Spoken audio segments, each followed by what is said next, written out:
Number 1 आज भारत बंद गड़बनी चक। आज the confederation of all India traders पक्षरु भारत बंद डाकरा दिया जायछि। Goods and services tax GST आईन को विरोध, तैल दर वृद्धि, यूएल बिल समेत अन्य प्रसंग को नहीं सीआईटी पक्षरु आज बंद पालन हेबो। चक्का जाम सह रास्ता अवरोध मध्य करा जिवो। देशव्यापी ए व्यवसाय बंद आकार में पाखापाखि 40,000 व्यावसायिक संगठन ए आंदोलन को समर्थन करुथिबा जणा पड़िछि। The all India transporters welfare association AITWA पक्षरु मध्य एही बंद को समर्थन जणाइछि। आंदोलन को समर्थन जणाइबा लागि समस्त परिवहन कंपनी गुडी को सेमानकर गाड़ी को सकाळ 6टा रु राति 8टा जाय पार्किंग करबा लागि कुहा जाइछि।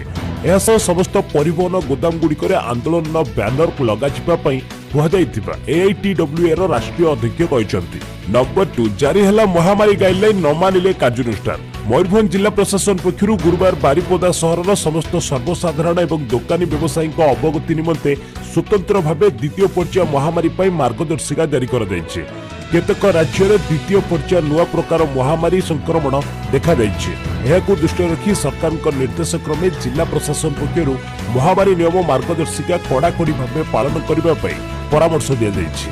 से अनुसार समस्ते मुहरे मास्क पिंधिबा, परस्पर मध्य 6 फुट सामाजिक दूरता बजाय रखिबा और हाथ को बारंबार साबुन किंबा सानिटाइजर रे परिष्कार करने को कहा जाइछि। नंबर 3 महामारी टीका संपूर्ण सुरक्षित, गुजब को विश्वास करंतु नहीं कहले बीएमसी कमिश्नर। गुरुवार कैपिटल हॉस्पिटल में महामारी टीका नेले बीएमसी कमिश्नर प्रेमचंद्र चौधरी। टीका नेबा परे से पूरा सुस्थ थिबा कहचंती। लोके कोनसी गुजब को विश्वास करबा उचित नुहे। जो माने टीका को डरुछंती से माने गुजब को विश्वास करंतु नहीं। निजे टीका नियंतु, टीका नेबा को अन्य मानकु मध्य प्रोत्साहित करंतु। एथिसह कमिश्नर कहचंती एहा पूरा सुरक्षित। जो मानकु सुजोग मिलुछि टीका नेबा उचित। एहा द्वारा से माने अन्य मानकु भी सुरक्षित रखि परिबे। नंबर 4 भुवनेश्वर विमान बंदर रे स्क्रीनिंग आरंभ, चिन्हट हेले 2 पॉजिटिव। महामारी नुआ स्ट्रेन को दृष्टि रखी गत कालीठू भुवनेश्वर विजु पट्टनायक विमान बंदर में पुणी थे स्क्रीनिंग आरंभ होइछे। आउ स्क्रीनिंग आरंभ हो 2 जण महामारी पॉजिटिव चिन्हट होइछन्ति। सेमानक मध्यरु जणे मुंबई रु फेरुथिबा बेले एबे होम आइसोलेशन रे अछन्ति।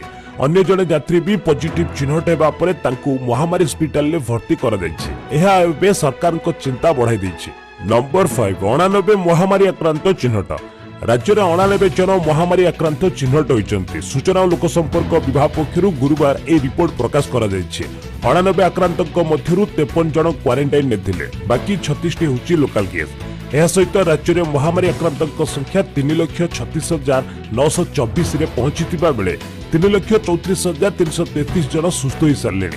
623 जन एबे चिकित्साधीन अछन्ति। नंबर 6 ट्रम्प को ग्रीन कार्ड बैन को रद्द कले राष्ट्रपति बाइडेन। अमेरिका पूर्वतन राष्ट्रपति डोनाल्ड ट्रम्प देश में लागू करिथिबा गोटिए परे गोटिए नियम को ताको उत्तराधिकारी जो बाइडेन रद्द करबा आरंभ करिसेंति। एही क्रम रे अमेरिका रे प्रवेश करी काम करिबा पय आवश्यक ग्रीन कार्ड आवेदन उपरे ट्रम्प गत वर्ष लगाइथिबा बैन को राष्ट्रपति बाइडेन रद्द कर दैछन्ति। एनिखि अमेरिका को बाहर देशर लोक काम करिबाकू आसीबा पय ग्रीन कार्ड पय आवेदन करि परिबे ओ एहाकू तांकू पूर्व भली मिलि परिबो। नंबर 7 ओडिसा रे एलपीजी दर 2 मास रे बढ़िला 200। गुरुवार पुणी थरे ओडिसा रे तरल पेट्रोलियम गैस घरोई रंधन गैस रो मूल्य सिलिंडर पिछा मूल्य रे 25 टंका महंगा होइछे। एथिसह गत 2 मास मध्य एलपीजी रो सिलिंडर पिछा दर रे 200 टंकार मूल्य वृद्धि घटिछे। गुरुवार ठारू ए नूतन वर्धित दर लागू होई जिबा परे राजधानी भुवनेश्वर रे परिवार गुड़िक पय एबे 14.2 केजी घरोई गैस सिलिंडर मूल्य 820 टंका 50 पैसा को वृद्धि पाइछि। एहा पूर्वरु भुवनेश्वर रे 14.2 केजी गैस सिलिंडर मूल्य 795 टंका 50 पैसा थिला। नंबर 8 आतंकवादी को मुकाबिला करिवे महिला कमांडो। उत्तराखंड रे एणिकी आतंकवादी कार्यकलाप ऑपरेशन में सामिल हेबे महिला कमांडो। प्रथम थर उत्तराखंड रे 22 जन महिला कमांडो को ने आतंकवाद निरोध स्क्वाड गठन कर दैछि। ए स्क्वाड रे केवल महिला कमांडो माने रहिसंती। सेमाने विद्रोही विरोध में मध्य पुरुष कमांडो भली ऑपरेशन करिवे। मंगलवार उत्तराखंड पुलिस ए महिला आतंकवादी निरोधी स्क्वाड को हरिद्वार महाकुंभ रे मुतयन करिछि। मुख्यमंत्री त्रिवेंद्र सिंह रावत कहते चतुर्थ राज्य भावे उत्तराखंड रे केवल महिला कमांडो रहितिबा एटीएस गठन करिछे। यह आम गर्व और गौरव विषय। यह महिला को फोर्स रे सामिल हेबाकु प्रेरणा जुगाइब और देशर सेवा करबाकु उत्साहित करिब। नंबर 9 विधानसभा निर्वाचन पूर्व अशांत क्षेत्र घोषित है आसाम। विधानसभा निर्वाचन पूर्व आसाम राज्यपाल जगदीश मुखी पूरा राज्य को अशांत क्षेत्र घोषणा करिसेंति। राज्यर अशांत एप्रिल मे मासरे विधानसभा निर्वाचन हेबाकु थिबा बेले ता पूर्वरु एभली घोषणा समस्त आश्चर्य करिছে। नंबर 10 विदेश को चुट्टी चोरा चालाण जुगु भारतर 150 कोटी टंका क्षति। भारतरू विदेश को मनीष चुट्टीर रप्तानी आशातीत भाव ह्रास पाइबार लगी।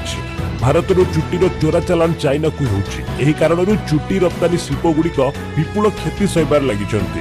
वर्षक मध्य एथिपाई भारत प्राय 150 कोटी टंका घाटा सहित जना पड़िছে।